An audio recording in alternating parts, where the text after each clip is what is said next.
نماز کے بعد، یہ 70,000 اولیاء کا یہ عمل ہے، بلکہ اس سے زائد کہہ سکتے ہیں آپ، یعنی کہ نیک لوگوں کا سلسلہ عالیہ قادریہ کا یہ بڑا مجرب عمل ہے۔ حضرت سیدنا عبد القادر جیلانی سرکار رحمۃ اللہ تعالی علیہ سے وہ کہتے ہیں غوث پاک کی یاری شریف، یہ وہ یاری والے پیروں کا یہ عمل ہے، لیکن طریقہ کار کیا ہے جی ذرا سمجھنا ہے، کیونکہ وقت مختصر ہے۔ اجازت ہے جی سبھی کو، ہاں تنگ دستی میں ہو، غربت میں ہو، فقر و فاقہ میں ہو، تو آپ یہ وظیفہ کر لیں۔ ترقی اور کامیابی حاصل کرنا چاہتے ہیں تب بھی آپ یہ وظیفہ کر لیں۔ نوکری نہیں ہے تب بھی آپ یہ وظیفہ کریں۔ میں کہتا ہوں فقیر بھی اگر اس عمل کو کرے گا، اللہ اسے عزت دے گا، بادشاہی دے گا، ترقی دے گا۔ میں نے یہ عمل نا جی مجھے اچھی طرح یاد ہے، بہت ساری چیزیں مجھے اب یاد آ رہی ہیں۔ مجھے کہہ رہے ہیں کہ جی پیر صاحب جو ہے تنگ دستی میں، غربت میں نوکری کرتے ہیں۔ میں نے کہا مطلب مجھے اچھی طرح یاد ہے وہ چیز، بہت لمبا چوڑا واقعہ مجھے سمجھ آ رہا ہے، واقعات پر مبنی بناتے نہیں، بس اتنا ہے ملازم تھا، نوکر تھا، مطلب کسی پاس کام کرتا تھا، اور ایسے کئی کام کرنے والوں کو مجھے اکثر جو ہے وہ کہ پیر صاحب کوئی ایسا وظیفہ دے دیں، ہم نوکری کرتے ہیں، نوکری مل جائے، میں کہتا ہوں یار دعا کرو اللہ آپ کو اپنا کاروبار دے دے۔ ایسا بھی ہو سکتا ہے، میں کہ یار اللہ کون سی کمی مجھے بتائیں آپ سونے رب کی بارگاہ میں، میں کہ قادری عمل شروع کر دو۔ یہ جو ہے اس کو قادری بہت سارے اس کو نام دیے گئے ہیں، اور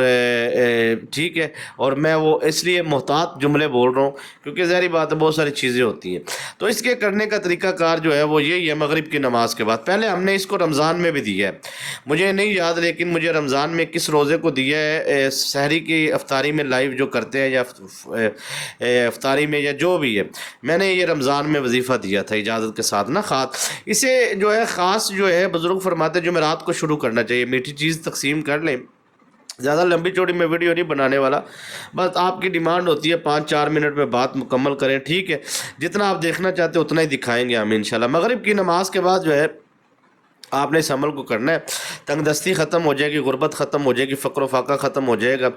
بس آپ نے کیا کرنا ہے، اپنی استطاعت کے مطابق جو ہے جتنی آپ کو اللہ نے توفیق دی ہے آپ نے درود شریف پڑھنا ہے۔ اس عمل میں جو خاص برکت ہے وہ درود شریف کے ساتھ ہے۔ درود شریف نہیں پڑھتے نا آپ تو پھر آپ کے عمل میں کوئی روحانیت، کوئی طاقت، کوئی استقامت، آپ کے مزاج میں کوئی بردباری، اور آپ کے جو ہے تحمل، آپ کے بہت ساری چیزیں یاد رکھیں۔ اگر آپ اس عمل کے ساتھ درود شریف کثرت سے پڑھتے ہیں نا، آپ سے بڑا سخی کوئی نہیں ہے، آپ سے بڑا مالدار کوئی نہیں ہے، آپ سے بڑا فراوانی رزق والا کوئی نہیں ہے۔ آپ درود شریف کی کثرت پڑھیں اور سخاوت، دو چیزیں آپ اس میں شروع کر دیں، میں کہتا ہوں سر آپ کو پکڑ ہی کوئی نہیں سکتا، آپ کو ہاتھ ہی کوئی نہیں پا سکتا، دنیا کا کوئی بھی جادوگر آپ کے نیڑے نہیں آئے گا، جادو کا جادوگر ختم ہو جائے گا، اس کے چلے، اس کی ہانڈیاں، اس کے جو ہے وہ کہتا ہے میں پتلے کے جادو کرتا ہوں، میں ہانڈیوں کے کرتا ہوں، میں جی فلاں کرتا ہوں، میں فلاں، میں کہ جتنا مرضی بڑا جادوگر ہے آپ کی بندش نہیں لگا سکتا۔ میں کہتا ہوں یہ بہنیں جو کہتی ہیں نا ہماری کئی سالوں سے شادیاں نہیں ہو رہی، میں کہتا ہوں یہ آپ شروع کر دو،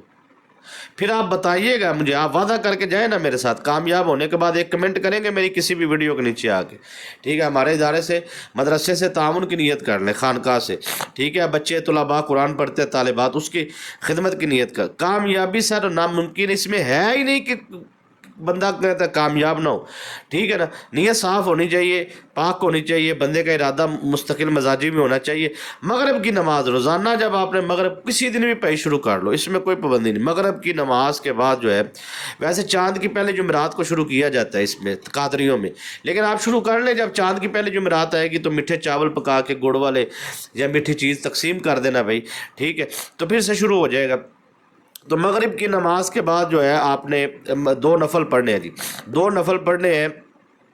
نماز مغرب مکمل پڑھ کے آپ نے 2 نفل پڑھنے، اور پہلا جب آپ نے، یہ بڑی محبت کی بات ہے، بڑے عشق کی بات ہے، بڑی توجہ سے آنکھوں میں آنکھیں ڈال کے بات کرنا ہو رہے، اور آنکھیں بند کر کے دل سے کسی کو اجازت دینا ہو رہے، ٹھیک ہے، بڑی توجہ چاہیے۔ اب یہاں پہ آپ نے کیا کرنا ہے، آپ نے جو ہے میری بات سنیں، 2 نفل پڑھنے ہیں، پہلی رکعت میں آپ نے 11 مرتبہ آپ نے سورہ اخلاص پڑھنی ہے، دوسری رکعت میں بھی 11 مرتبہ سورہ اخلاص پڑھنی ہے، وہیں کھڑے ہو کے آپ نے جدھر آپ قبلہ رو ہو کے کھڑے، وہاں سے تھوڑا سا آپ نے رائٹ سائڈ پہ منہ کرنا ہے، 3 قدم آپ نے چلنا ہے، 1 قدم، دوسرا قدم، تیسرا قدم، 3 قدم چڑھ کے اس طرح آپ نے ہاتھ باندھ لینے ہیں، گنبد خضرا کا تصور باندھ لینا ہے، اور اس کے بعد سورہ فاتحہ پڑھنی ہے، الحمدللہ رب العالمین، مکمل سورہ فاتحہ پڑھ کے اللہ کی بارگاہ میں دعا مانگنی، کامیاب ہوں